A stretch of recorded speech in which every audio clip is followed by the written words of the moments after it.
1 पासून चालू करायचं. ठीक आहे, सुरुवातीला 2 3 ठेवू शकतो आपण. आता हे जे काचेचं डिव्हाइस आहे त्याला म्हणतो आपण हाय फ्रिक्वेन्सी. याचा उपयोग जास्त करून आपल्याला डॅन्ड्रफसाठी होतो. ठीक आहे, डॅन्ड्रफसाठी म्हणजे एक डॅन्ड्रफ आहे आपला ड्राय डॅन्ड्रफ, दुसरा डॅन्ड्रफ आहे आपला वेट डॅन्ड्रफ. पहिला कुठला आहे? ड्राय डॅन्ड्रफ आणि नंतर वेट डॅन्ड्रफ. ह्याच्या स्कॅल्पमध्ये सेम होतं ड्राय डॅन्ड्रफने. आणि जो वेट डॅन्ड्रफ असतो,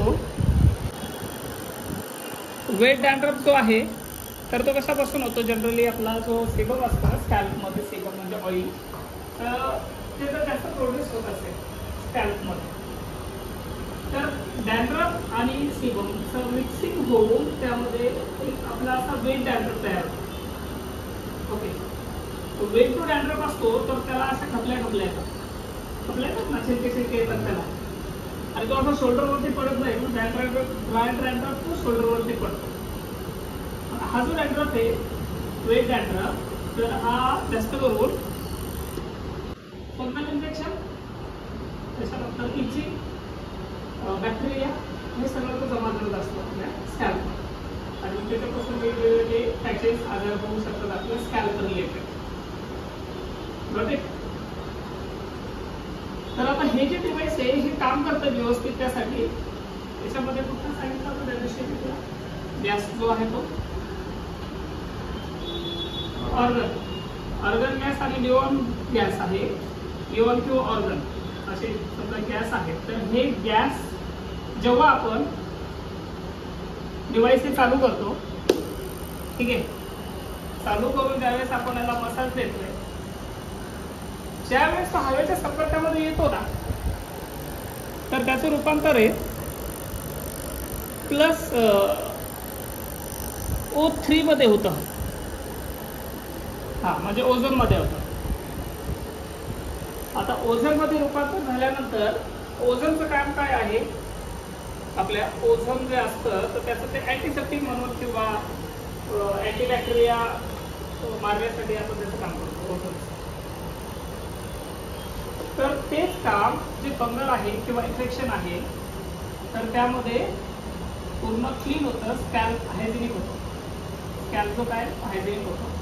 म्हणून ही जी डॅन्ड्रफ ट्रीटमेंट आहे ती डॅन्ड्रफ क्लीन करण्यासाठी, वेट डॅन्ड्रफ क्लीन करण्यासाठी.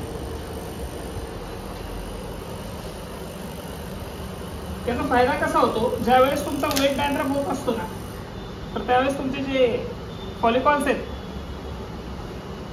तर ते जास्त करून डिस्ट्रॉय होतात. तर त्यामुळे तुमचा हेअरफॉल वाढू शकतो. ज्यावेळेस हेअरफॉल वाढतो तो वाढतो कशामुळे? मग डॅन्ड्रफमुळे. डॅन्ड्रफमुळेच वाढतो ना.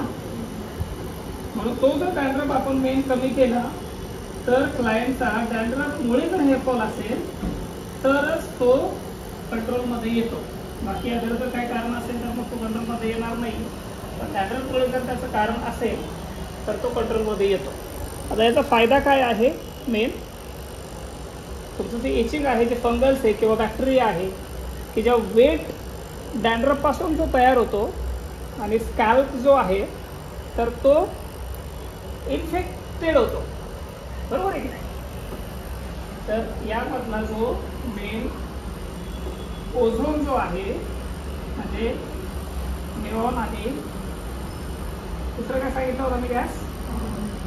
ऑर्गन जो गॅस आहे तर तो जसा संपर्कात येतो हवेचा तर त्याचं रूपांतर कशामध्ये होतं? ओझोनमध्ये होतं. आणि ओझोनचं काम काय आहे? बॅक्टेरियाला नष्ट करणे, अँटीबॅक्टेरियाला नष्ट करणे. ठीक आहे. तर असं सेक्शन बाय सेक्शन आपण याला